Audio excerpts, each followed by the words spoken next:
Bonjour et bienvenue dans cette émission du 27 novembre de cette Web TV sur laquelle je vous propose une information franche et directe pour donner de l'intelligibilité aux événements et au monde dans une drôle d'époque. Et aujourd'hui, diraient nos amis cathos, jour d'allégresse et jour de joie, alléluia. Pourquoi? Parce qu'une excellente nouvelle dont je vous avais déjà donné le pressentiment il y a quelques jours est tombée. Le professeur Jay Bhattacharya de l'université de Stanford a été nommé à la direction des National Institutes of Health, une immense agence fédérale active dans le domaine de la santé, par Donald Trump sur recommandation de Robert Kennedy Jr. Et ça, c'est vraiment une nouvelle extraordinaire. Parce que il y a déjà eu Robert Kennedy nommé secrétaire d'État qui doit encore être confirmé par le Sénat, le docteur Marty Makary à la tête de la FDA et maintenant Jay Bhattacharya à la direction du National Institutes of Health. C'est absolument phénoménal. Ce sont des gens d'une intégrité, d'une probité et d'une générosité absolument indiscutables. Et en ce qui concerne le professeur Bhattacharya, c'est probablement un des experts les plus cités sur cette chaîne depuis ses débuts. Il n'a cessé de produire des commentaires et de la science de très haute qualité, et puis avec une tonalité qui est absolument délicieuse, parce que c'est à la fois un scientifique de très haut niveau, il est biostatisticien, expert en économie de la santé, mais aussi docteur en médecine, en poste à l'université de Stanford, mais c'est un homme absolument charmant et délicieux, qui porte des critiques extrêmement pertinentes et documentées, mais toujours dans le plus grand calme et de la manière la plus souriante. Et toutes les personnes qui le connaissent, j'ai le bonheur d'en faire partie, pourront témoigner du fait que c'est vraiment un homme absolument délicieux. À tel point qu'avoir autant de combativité sous des dehors aussi respectueux et aussi pondérés, cela force l'admiration mais génère aussi une certaine surprise. Alors bien sûr, la presse a réagi à sa manière en soulignant que le professeur Bhattacharya avait été très critique des politiques de confinement autour du Covid, mais évidemment qu'il ne franchisse pas encore le pas. Cela viendra probablement de se demander si jamais il a raison de le faire ou s'il a des raisons de le faire. Alors je partage avec vous un bouquet de réactions qui montre vraiment cette appréciation énorme de la part de tous ceux qui sont en attente d'une honnêteté, d'une probité, d'une intégrité scientifique pour précisément pouvoir faire l'inventaire de ce qui s'est passé. Donc Robert Kennedy qui exprime toute sa gratitude au président Trump pour cette nomination spectaculaire, dit-il, en soulignant que Jay Bhattacharya est le dirigeant dont on a besoin idéal pour restaurer le NIH dans son rôle d'être un standard doré, c'est-à-dire la meilleure référence possible en matière de vraie science et de science basée sur les données probantes qui a été complètement piétinée au cours de cette crise. Le docteur Jean-François Legare, qui partage un peu d'une combativité dirais-je, plus incisive que celle du docteur Bhattacharya avec votre humble serviteur, lui relève que c'est une fabuleuse nouvelle pour la santé et la science et que la crasse scientifique française qui a sévi pendant le Covid ne sait pas grand-chose, mais elle sait qu'elle va prendre un grand coup. Martin Kulldorff, qui est un des compagnons de route de Jay Bhattacharya, lui s'est évidemment félicité en soulignant à nouveau qu'il allait restaurer la probité des données médicales et de la science à la tête de cette prestigieuse institution. Laurent Mukiele, aux USA, la nomination du Dr Bhattacharya à la tête des National Institutes of Health est une grande nouvelle. Ce spécialiste de la santé publique est un homme intègre qui a eu le courage de parler vrai durant la crise Covid, dénonçant clairement la corruption et la censure. Je vous en donnerai de nombreux exemples. Dr Tiffaine Pinsol, qui a longuement échangé avec Jay Bhattacharya, elle le félicite et dit « il y en a qui vont commencer à sérieusement trembler ». Oui, cela ne fait aucun doute. Marceau, qui est un grand scientifique interagissant de manière anonyme sur X, dit que ça commence à devenir intéressant, très intéressant. Notre ami Louis Fouché se félicite également. Waouh, ça c'est une nouvelle qui donne de la joie et de l'espoir. Beaucoup de choses vont changer.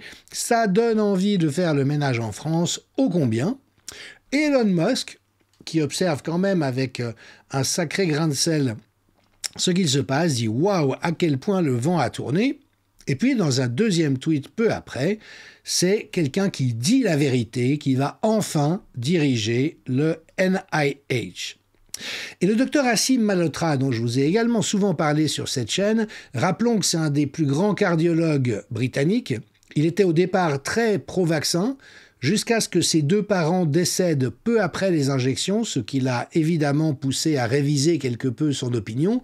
Il s'est documenté avec la rigueur et la force de travail dont il est capable. C'est devenu un des fers de lance d'une approche critique de la gestion du Covid, y compris en ce qui a trait aux injections géniques expérimentales.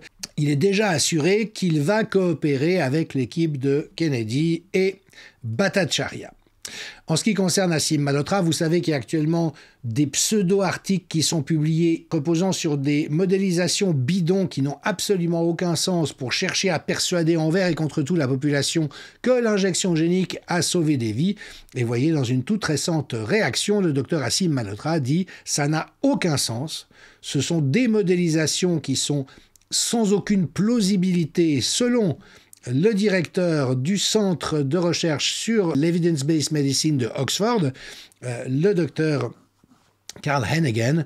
Et donc malheureusement, il y a encore des flopées de journalistes qui colportent ce genre de fausses sciences pour induire en erreur la population. Et il est infiniment malheureux que John Ioannidis se soit fait prendre dans cette sombre affaire. Franchement, il y perd bien des plumes en termes de réputation. Et voilà.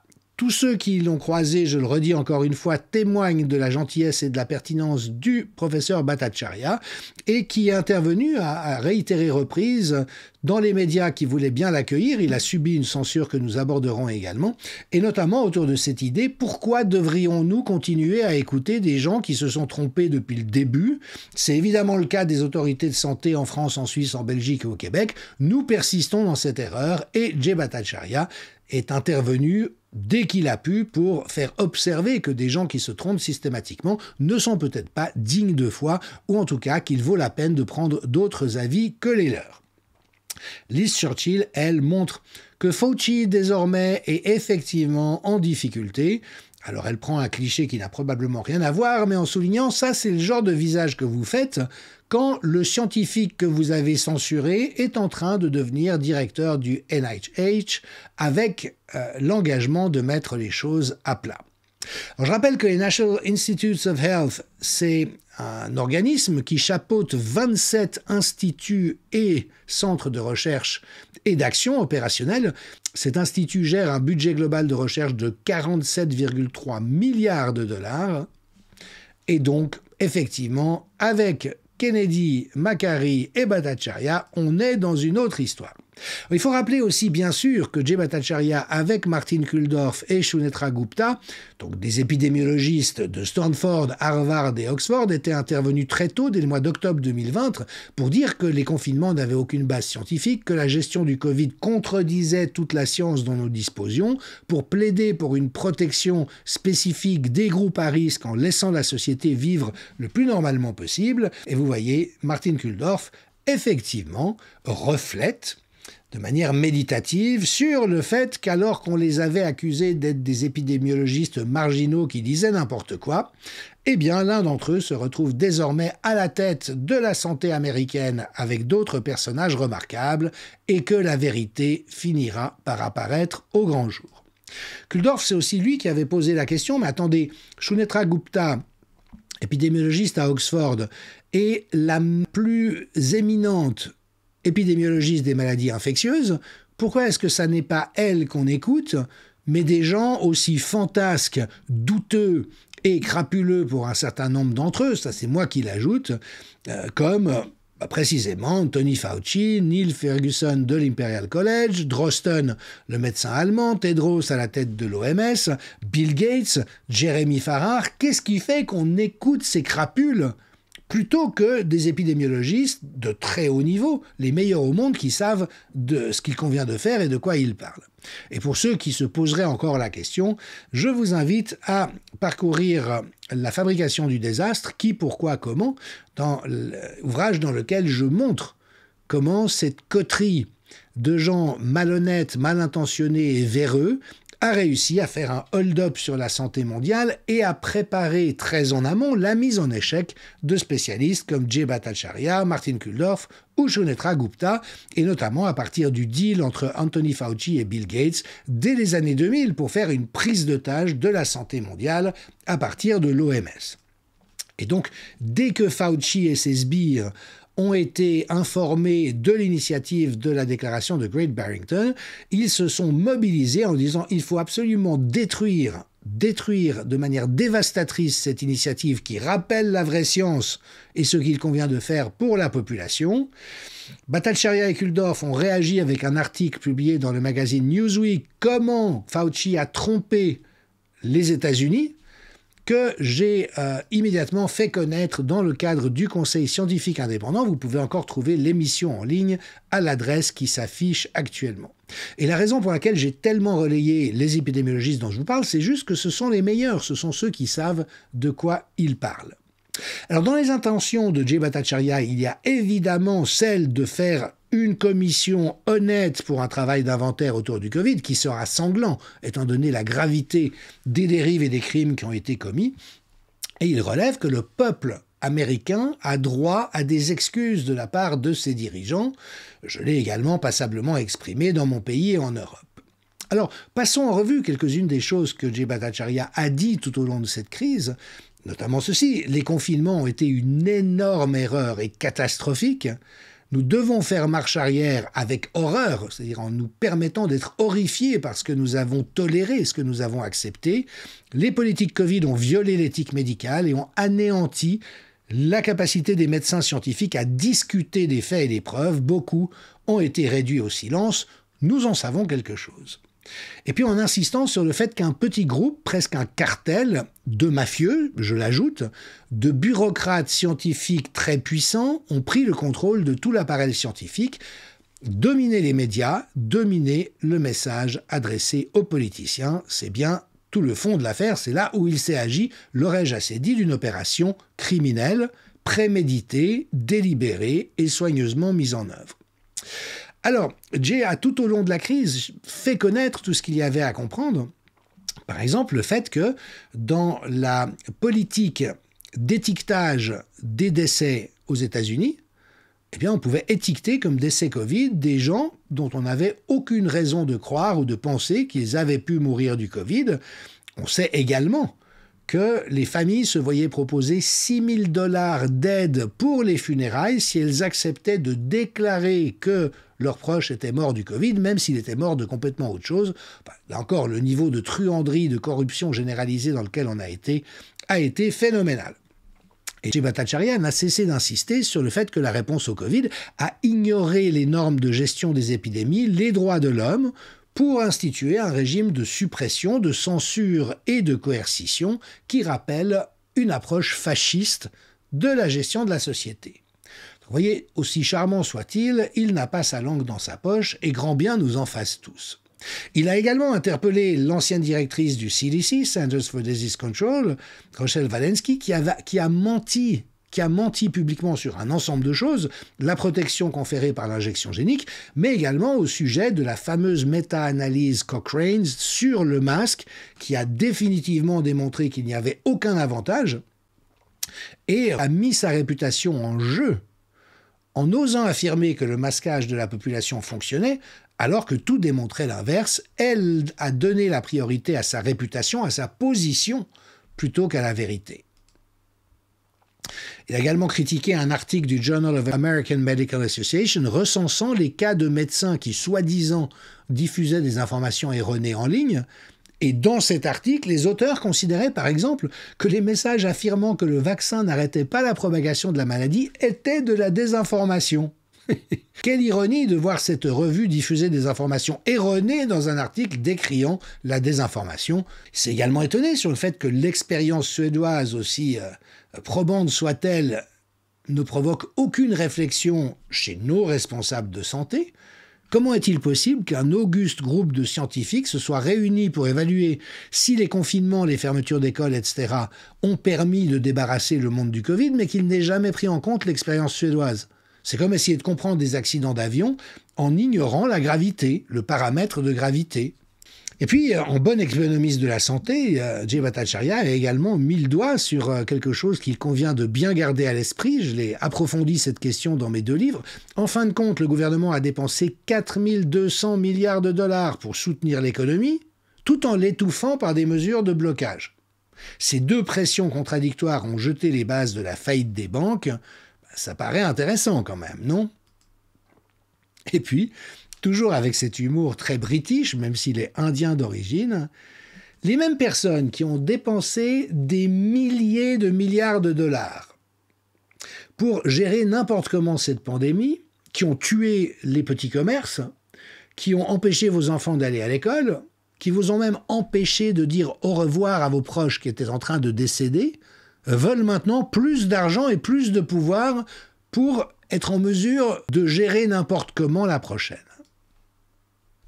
Et puis bien sûr, avec un focus sur la censure, la plus grande menace pour la démocratie que je vois actuellement est l'adoption ouverte de la censure gouvernementale de toute discussion scientifique. Et effectivement, il n'a cessé de dire la censure tue la science, et dans ce cas, je pense que la censure a tué des gens, c'est tout à fait exact, en relevant que la censure appliquée par Big Tech, c'est-à-dire par les GAFAM, aux scientifiques qui contestaient les confinements, et l'équivalent moral du fait de brûler des livres au Moyen-Âge. Et il considérait que c'était une grande honte que les responsables de santé publique aient coopéré avec les censeurs dans un effort d'empêcher ces scientifiques de dire ce qu'ils avaient à dire, et que les journalistes scientifiques, avec toutes les paires de guillemets, qui sont de rigueur, se sont également pliés à cet exercice. Avec des interpellations très directes. Le New York Times aux États-Unis est un grand média mainstream pourri, comme Le Monde, Le Figaro ou Libé en France. Eh bien, Jay Bhattacharya a dit qu'il serait temps que le New York Times prenne ses responsabilités pour la campagne de désinformation qu'il a mis en œuvre pour soutenir les confinements, les fermetures d'écoles et l'hypocondrie institutionnalisée autour du Covid, ainsi que, bien sûr, la censure de scientifiques comme lui-même.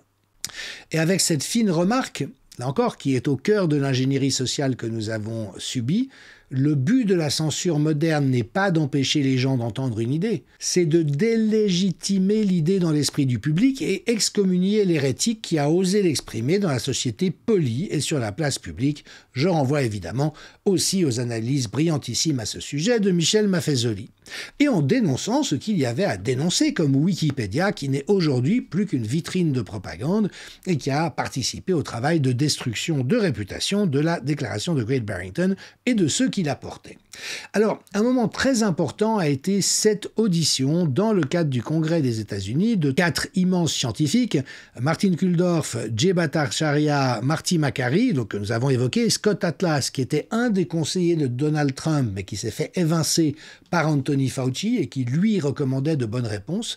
Et voilà ce que les experts ont dit ouvertement à la face du monde, d'une manière dont on voit que cela a planté des graines qui sont en train de germer actuellement.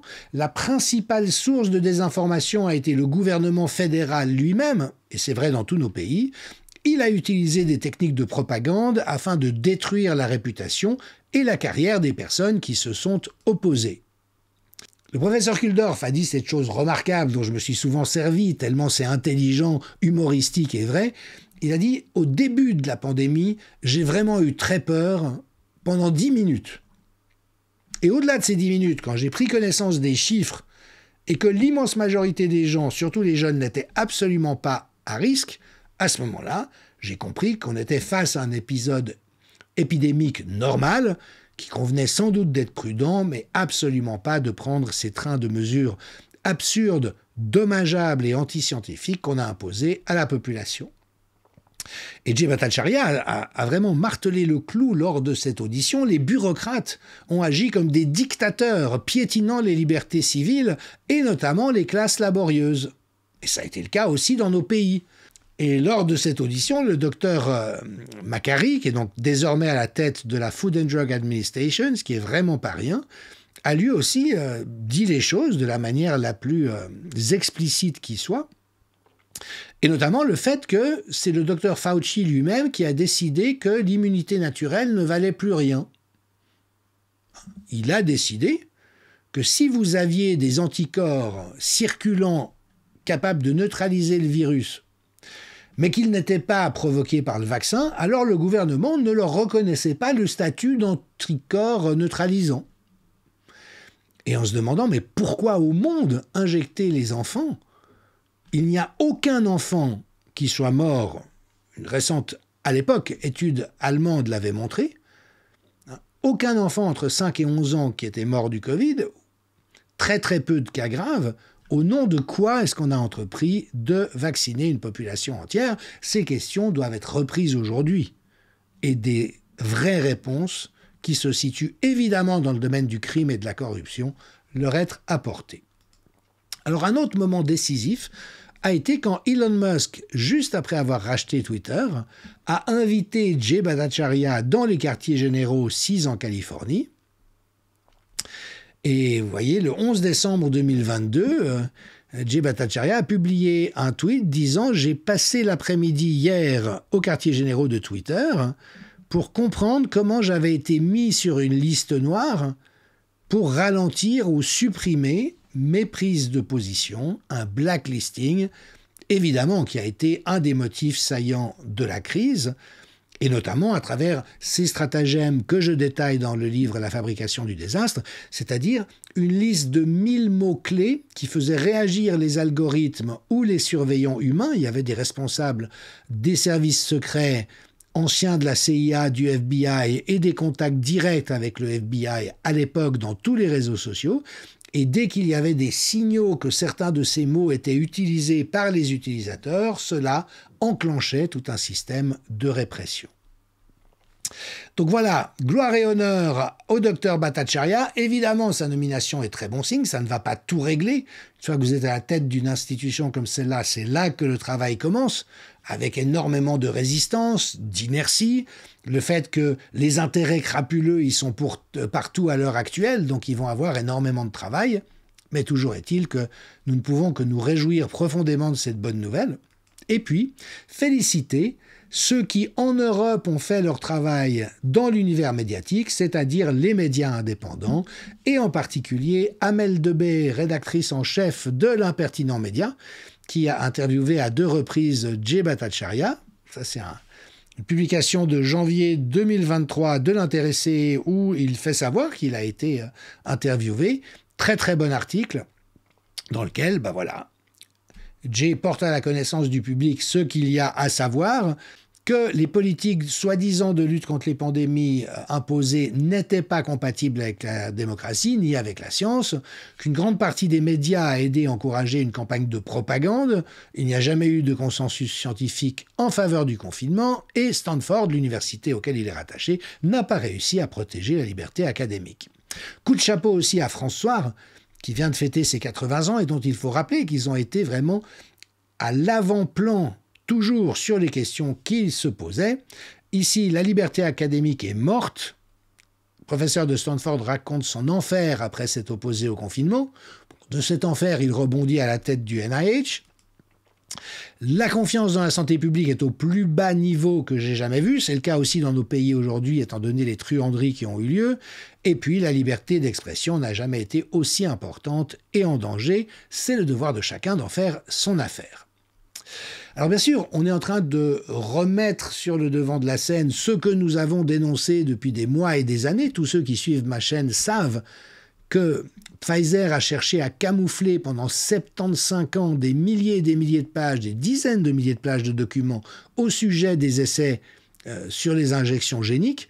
Mais en fait, comme le rappelle actuellement le sénateur Ron Johnson, républicain aux États-Unis, c'est la FDA qui s'est battue devant les tribunaux pour que l'information reste secrète. C'est comme si l'administration fiscale se battait devant un tribunal pour qu'on ne puisse pas avoir accès à votre comptabilité. Et ça, souligne Ron Johnson, c'est là l'avantage des dérives que nous avons vues, c'est qu'une fois qu'elles sont exposées au grand jour et questionnées, ça ne peut pas ne pas entraîner très rapidement le fait d'arriver à certaines conclusions. Et là, celle du sénateur Johnson est que rien ne prouve mieux que ce fait l'emprise et la corruption des agences fédérales de santé par l'industrie pharmaceutique. Je vous passe encore un extrait de Jay Bhattacharya chez Tucker Carlson il y a un certain temps. et au cours duquel il résume en 1 minute la réalité de sa pensée. La chose qui compte ici, Tucker, c'est que je pense que les gens ont besoin de savoir quelles étaient les intentions de ceux qui leur imposaient tout cela. Je parle d'acteurs gouvernementaux, mais aussi des vieux médias mainstream, des anciens propriétaires de Twitter. Ils voulaient en fait créer l'illusion d'un consensus sur la science. Ce consensus n'existait pas en réalité. Mais eux voulaient tromper les gens en leur faisant croire que nous suivions la science, alors qu'en fait, il y avait un débat animé entre les scientifiques sur ce qu'il convenait de faire. En conséquence, des écoles ont fermé, des entreprises ont fermé, des personnes non vaccinées ont perdu leur emploi, même si aucune science réelle et probante ne soutenait ces positions. Les gens ont souffert de cette censure. Bien sûr, il s'agit d'une violation des droits civils et du droit au premier amendement. Mais ce n'est pas le plus important. L'important, c'est que la population américaine, les gens, ont été privés d'un débat honnête. Et je crois que si ce débat honnête avait eu lieu, les politiques qui ont été mises en place et toutes ces souffrances auraient pu être évitées. Alors voilà, ça bouge haut les cœurs, je vous le dis. Il y a 3 mois, on nous aurait annoncé ce qui est en train de se dérouler aux États-Unis. Robert Kennedy Jr., secrétaire d'État à la santé, Marty Makary et Jay Bhattacharya à la tête de la FDA et du NIH, nous n'y aurions pas cru.